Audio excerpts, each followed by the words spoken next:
नमस्कार दोस्तों, कैसे हैं आप। आशा करता हूं कि आप काफ़ी अच्छे होंगे। हमारे इस सरकारी कर्मचारी हब में आपका हार्दिक स्वागत है।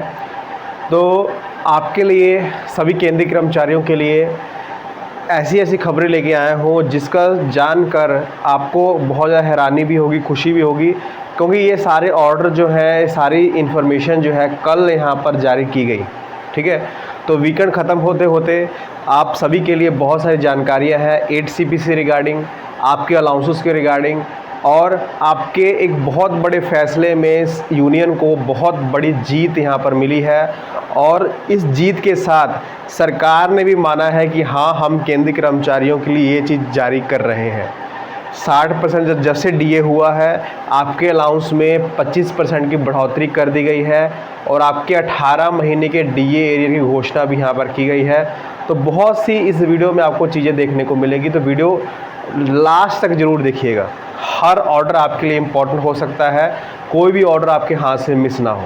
तो चलिए इस वीडियो को शुरू करते हैं। एक रिक्वेस्ट है, अगर आप चैनल पर नए हैं, चैनल को आप ज़रूर सब्सक्राइब कर लें, साथ में आप घंटी का निशान दबा दें, क्योंकि जब भी हम कोई भी वीडियो अपलोड करते हैं उसका नोटिफिकेशन आपको सबसे पहले मिल पाए और उसका फ़ायदा सबसे पहले आप ले पाएँ। तो चलिए इस वीडियो को हम स्टार्ट करते हैं। पहले मैं आपको हाइलाइट्स बता देता हूं, मैं इस वीडियो में कौन कौन सी टॉपिक पे बात करने वाला, कौन कौन से यहाँ पर ऑर्डर आए हैं।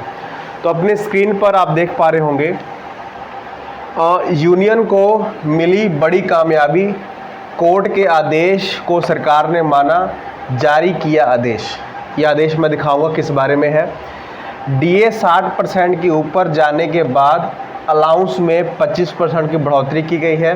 ठीक है, और सरकार ने 18 महीने के DA एरिया की घोषणा भी की है। ये भी मैं आपको लेटर दिखाऊंगा।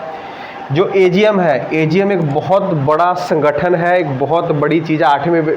जब 8वां वेतन आयोग लागू होने होता है, उससे पहले इसकी रिपोर्ट आती है, हर बार आई है। तो इस बार भी AGM ने रिपोर्ट सामने लाई है, और एक शॉकिंग चीज़ यहाँ पर बताई गई है कि 8 CPC में 25% से ज़्यादा बढ़ोतरी नहीं होगी, और फिटमेंट फैक्ट्री भी उन्होंने बता दिया है। और जितने भी वेतन आयोग हुए हैं, जितने भी इन्होंने ये चीज़ बताई वो सच हुई है, उसमें भी ये चीज़ हुई, मैं बताऊंगा आपको। 8 CPC में अब देरी होगी। रंजना देसाई की तरफ से इन्फॉर्मेशन दी गई है, क्यों देरी होगी इसके बारे में बताऊंगा। तो बहुत बड़ी बड़ी इन्फॉर्मेशन आपके सामने हम साझा करने वाले हैं। पहले न्यूज़ की तरफ बढ़ते हैं। पहले न्यूज़ जो है आपके लिए है, क्योंकि यूनियन की एक बहुत बड़ी बैठक जो है जो यहाँ पर सरकार के साथ हुई, और सरकार ने ये मान लिया कि हाँ, ये चीज़ गलत हो रही है केंद्रीय कर्मचारियों के साथ। अपनी स्क्रीन पर आप देख पा रहे होंगे, यहाँ पर एक मीटिंग हेल्ड की गई थी। देखिए यहाँ पर meeting held in the finance ministry under the chairmanship of secretary department of expenditure with the representative of the standing committee national council JCM। ठीक है, तो एक मीटिंग रखी गई थी, और इस मीटिंग में बहुत बड़े फैसले यहाँ पर जारी किए गए हैं। अपनी स्क्रीन पे आप देख पा रहे होंगे, 3 जुलाई का ये निकाला गया है ऑर्डर।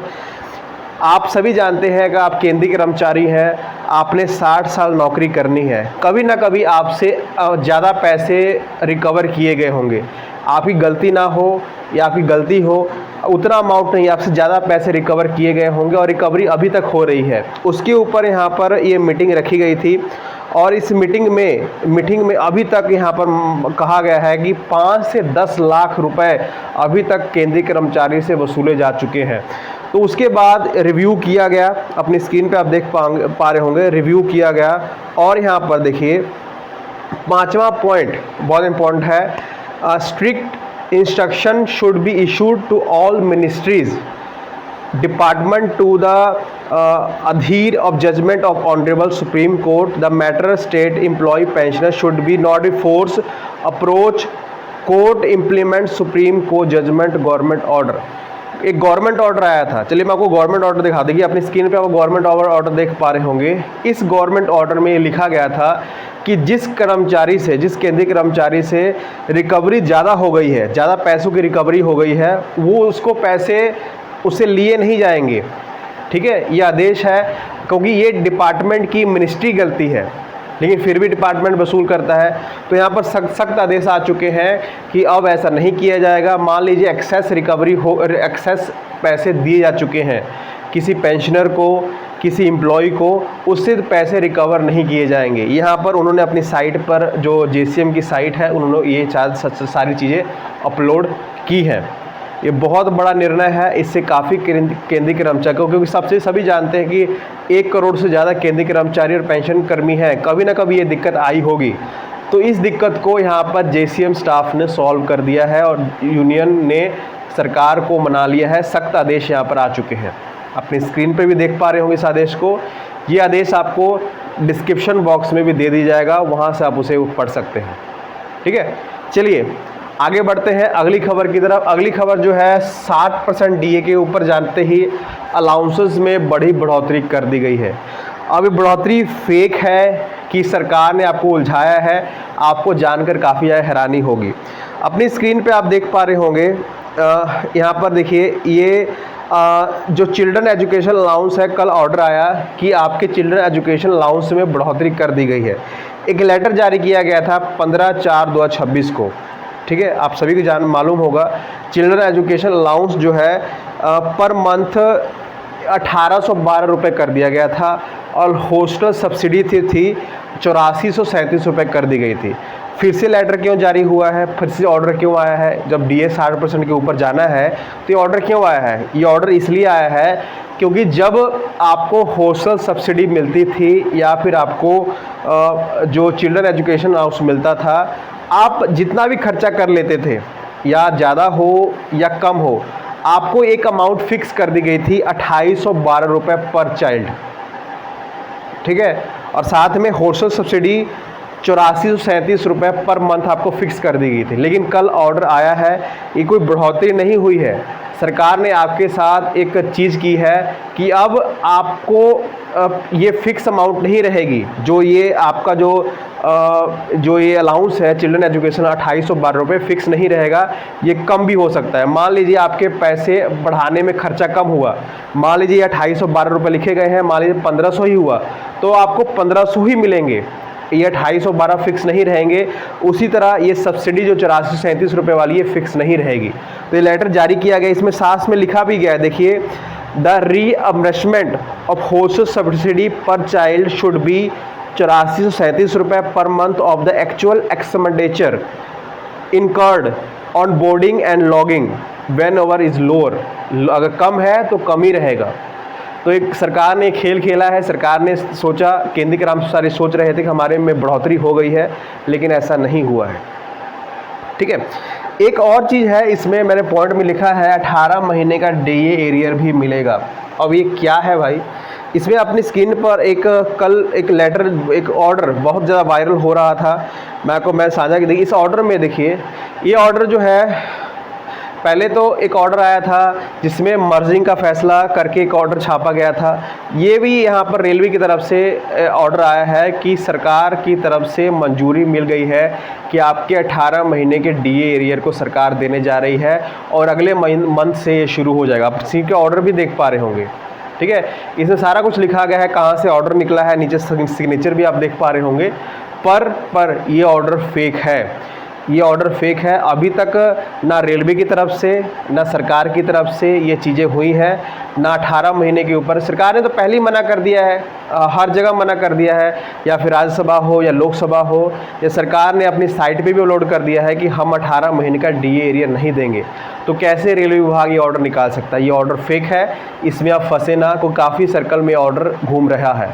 ठीक है, चलिए आगे बढ़ते हैं एजीएम की तरफ से। ये खबर काफ़ी ज़्यादा इम्पोर्टेंट है। एजीएम की तरफ से रिपोर्ट आई है। अब हर साल जब कोई भी वेतन आयोग आता है, एक ऐसा संगठन होता है, एक ऐसी जो मंत्रालय होता है जो रिपोर्ट अपनी सामने रखता है, हर बार होता है। और एजीएम एक ऐसा संगठन है जो हर साल ये रिपोर्ट रखता है। ठीक है, अपनी स्क्रीन पर मैं दिखाना चाहूँगा, अपनी स्क्रीन पर आप एजीएम की रिपोर्ट आप देख पा रहे होंगे। यहाँ पर इसमें उन्होंने कहा है, देखिए क्या क्या लिखा है, मैं आपको पढ़ा दूँ। देखिए कहा गया है कि क्वेश्चन पूछा गया था, can the government India is able to pay matrix much fitment factor 2.75 and 2.81।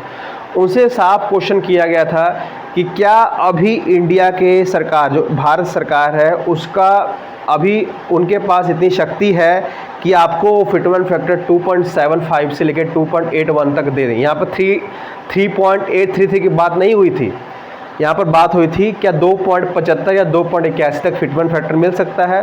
तो उन्होंने रिपोर्ट में कहा है कि अभी के टाइम देखिए, अज्यूम किया गया है डीए इंक्रीज इन ओनली 3%, ठीक है, पर हर 6 महीने बाद 3% डीए बढ़ रहा है, ठीक है। अगर हम 2027 तक जाएं, 2027 तक हम अंदाज़ा लगा लें तो आप 72% डीए पर बैठे होंगे। आपको उस टाइम तक जो 8वें वेतन आप मिलने से पहले आपका 72% डीए हो जाएगा। साफ साफ लिखा है अपनी स्क्रीन पर, आप देख पा रहे होंगे। उस टाइम आप 1.72 मतलब 1.72 फिटमेंट फैक्टर यहाँ पर ले रहे होंगे जब आपका वेतन आयोग नहीं आएगा, इतना फिटमेंट फैक्टर आप ले रहे होंगे, ठीक है। और 7 CPC में अगर हम देखें, अगर सभी वेतन आयोग का माकलन करें तो सरकार 25% से ज़्यादा बढ़ोतरी किसी वेतन आयोग में नहीं करती है, ये हर बार का रूल है। तो इन्होंने भी ये साफ बता दिया है। अगर हम सरकार, इन्होंने बताया गया है कि कुछ भी कर लीजिए, कितने भी आप फिटमेंट फैक्ट, कितने भी मेमोरेंडम आ जाए, कितने भी ऑर्डर आ जाए, लेकिन सरकार आपको 2.25 से ज़्यादा फिटमेंट फैक्टर इस बार नहीं देने वाली है। और ये सारी बातें उन्होंने रिकॉर्ड के आधार पे की हैं, ठीक है, रिकॉर्ड के आधार पे की हैं। उन्होंने फॉर्मूला भी यहाँ पर लगाया है, देखिए, मिनिमम पेंशन 1.72 इंटू पेंशन इन 7 CPC अगर निकालते हैं तो आपका फिटमेंट फैक्टर जो है 2.25 के आसपास ही बैठ रहा है, इससे ज़्यादा आपको नहीं मिलने वाला, ठीक है। तो ये रिपोर्ट आप पढ़िएगा ज़रूर, मैं इसे आपको डिस्क्रिप्शन बॉक्स में ज़रूर दे दूँगा, वहाँ से आप उसे पढ़ सकते हैं। चलिए लास्ट इन्फॉर्मेशन की तरफ बढ़ते हैं। 8 CPC में अब देरी होगी। क्यों भाई देरी होगी? क्योंकि आप सभी जानते हैं कि रंजना जी को सिर्फ 8 CPC के लिए, आपने गौर किया होगा, पहले तो जो मेमोरेंडम सबमिट करने की डेट पहले हमेशा डिले हो रही थी, आगे आगे बढ़ रही थी। इस बार जो बाकी विभागों से रिकॉर्ड मांगा गया था उसको भी 31 जुलाई तक बढ़ा दिया गया है, ठीक है। ऐसा क्यों किया गया, इसके पीछे कारण भी है, ठीक है। अपनी स्क्रीन पर कुछ पिक्चर्स आप देख पा रहे होंगे, ये रंजना जी की पिक्चर्स हैं और रंजना जी को एक और ड्यूटी यहाँ पर मिल चुकी है। 8 CPC से इलावा उनको एक और काम दिया गया है। इसकी वजह से यहाँ पर आपके 8 CPC में 8वें वेतन आयोग में देरी हो सकता है। अपनी स्क्रीन पर पिक्चर्स आप देख पा रहे होंगे। यहाँ पर देखिए हिंदी में क्या कुछ लिखा गया है, मैं आपको बताता हूँ। ये रंजना प्रकाश देसाई जी की तरफ से है। अगली पोस्टिंग मिली लोकपाल के अध्यक्ष और सदस्यों के नाम की सिफारिश करने वाली सर्च कमेटी ने के अध्यक्ष के रूप में उसी समय UCC ड्राफ्ट तैयार करने के लिए उत्तराखंड की पुष्ट थामी सरकार ने उन्हें बुलाया, मतलब उनको बुलाया गया है। उत्तराखंड से फ्री हुई तो प्रेस काउंसिलिंग के अध्यक्ष बनी, वहीं से 8वें वेतन आयोग में पोस्टिंग मिली। वेतन आयोग का काम अभी पूरा नहीं हुआ है, ठीक है। अभी तक वेतन आयोग के कंसल्टेशन का काम पूरा किया गया है। अगले साल वेतन आयोग की रिपोर्ट आनी है, लेकिन उससे पहले उन्हें 5 राज्यों की UCC कानून का ड्राफ्ट भी देना पड़ सकता है, ठीक है। 8वें वेतन आयोग से पहले उनको UCC ड्राफ्ट देना पड़ सकता है। आप सभी जानते हैं UCC ड्राफ्ट क्या है, सबको समान अधिकार देना है। 5 राज्यों का, एक राज्य का नहीं, पहले तो उन्होंने उत्तराखंड का किया था, लेकिन 5 राज्यों का UCC ड्राफ्ट उनको बनाकर सरकार को देना पड़ सकता है। अब ये 8 CPC में देरी ला सकती है, क्योंकि पूरा काम 8 CPC का रंजना जी पे था, लेकिन अब नहीं, उससे पहले ये ड्राफ्ट कंप्लीट करना पड़ेगा। तो ये अंदाज़ा लगाया जा रहा है कि 8 CPC और लेट हो सकता है और देरी हो सकता है। अब कितनी देरी होगी ये नहीं मालूम है, लेकिन इससे 8 CPC से बड़ा प्रभाव यहाँ पर पड़ने वाला है, ठीक है। तो अपनी राय कमेंट में जरूर बताइएगा। ये सारी ऑर्डर जो मैं आपको दिखा रहा हूँ उसके लिंक आपको डिस्क्रिप्शन बॉक्स में दे दूँगा, और इस वीडियो को तमाम केंद्रीय कर्मचारियों तक शेयर जरूर करिएगा। धन्यवाद।